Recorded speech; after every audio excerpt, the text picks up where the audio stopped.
Me, and that's one way of getting into history books. I have paintings in there and a number of books, some on the cover.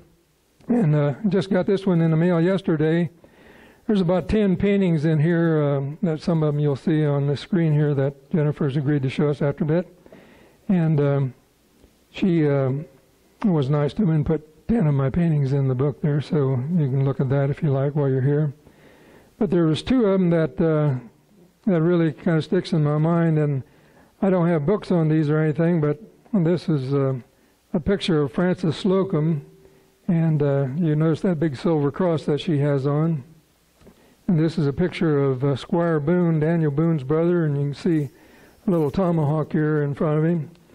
Well, what happened on these, there was a collector over in Indiana, had Squire Boone's tomahawk, and I was over talking to him one day, and he handed it to me, and kind of a thrill goes through your body when you hold something that Squire Boone held, a couple hundred years ago.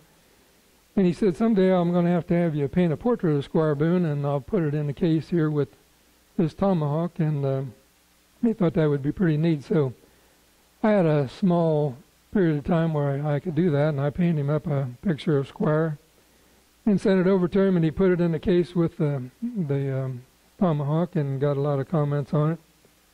And when he had this cross of Frances Slocum, I don't know if anybody heard of her or not, but she was a captive that was taken over in Pennsylvania, and she was traded and ended up with a Miami Indian chief in Indiana. And she was quite popular. There was books written about her and everything. The family finally located her through a letter and wanted her to come back to their people in Pennsylvania, but she had children and everything. She didn't want to, so she ended up dying in Indiana. So this collector became ill, and he had to sell off part of his collection, so he contacted the State Museum in Indianapolis and told them what he had, and they said they'd be interested in anything that pertained to Indiana. So these two items they were very interested in. So he went ahead and sold them and got quite a bit of money for them, I guess, because they were very rare.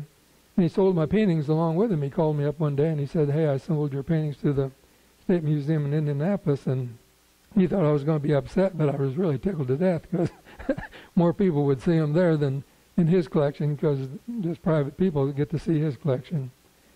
But anyhow, I was surfing on the net and got putting in this lady's name, and saw where they had the display set up, and I thought, well, the next time I get to Indianapolis, I'll go in and see it. And I was expecting to go in this room with this little bitty painting, and I walked in their hallway there where you see their artifacts and everything, and I was kind of shocked to death. They had blown these pictures up bigger than that there, and the artifacts looked like little toys in front of them, as you can see on the pictures here. So I never thought I'd have two pictures blown up bigger than life size in the State Museum in Indianapolis, but it did, and it was kind of a neat thing that happened.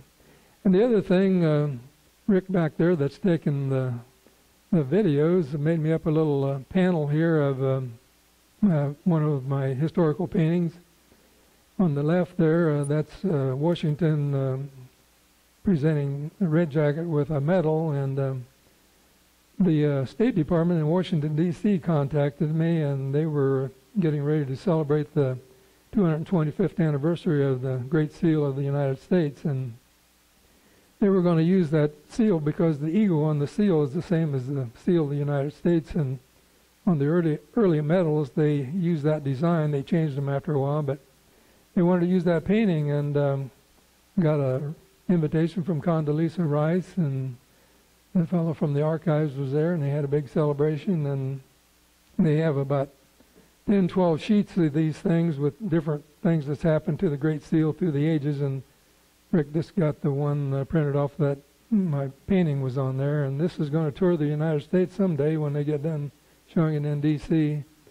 So if it comes around, you might want to go see it. It's really impressive. It is on the web. You can go to U.S. Diplomacy, and they have like a little booklet at the bottom. You click on that, and it throws you into these pages, and you can blow them up as big as you want that way.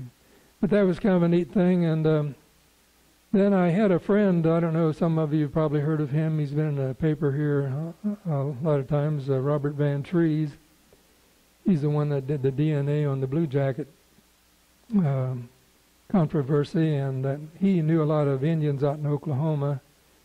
And he introduced me to them, and they had a website, and we got to talking back and forth, and I started sending them pictures out, and they put a lot of them on a website, which we'll be showing you here in just a few minutes. And from that, the inquiries really started coming then. I painted pictures from people in Canada and Illinois, and a bunch of the Shawnee Indians in Oklahoma has bought my paintings, and it just seems like they're getting all over, and it's really been good for me. So I haven't had the training or anything like some of the great artists that's doing the work on Indians now, but I feel that I do something a little different. I do historical things that none of them have done, of events that happened around here, and that's what people like, and the historical societies like them because it kind of tells the story. When the kids go in, they can remember it a lot better with a picture. These portraits I have here are just things that I did for a hobby, and they're not original portraits since I painted them from paintings and photographs and books and things like that, but they're nice to just take around and show. They don't take up as much room. But up in the Garst Museum in Greenville, I painted 4 larger paintings. They're about the size of this for their walls up there, and so I can't get those in the car or anything. I didn't bring any of that kind of artwork here today. But I'm about wore out just lugging these in here, to be truthful with you. But anyhow, that's kind of some of the stuff. I have a painting over in the Wright State Library of Lawrence Dunbar that I've done, and a number of different things. I can't think of them all now. They're all over the place. But it's been a lot of fun to paint these, and I love to paint Indians. They have a lot of character and color and things hanging on them that is neat to do. So getting back to about how I go about painting a picture, like this painting on the screen here is the second Treaty of Greenville. There was 2 treaties, and Hard Chandler Christie painted the famous one that hangs in the Columbus State House.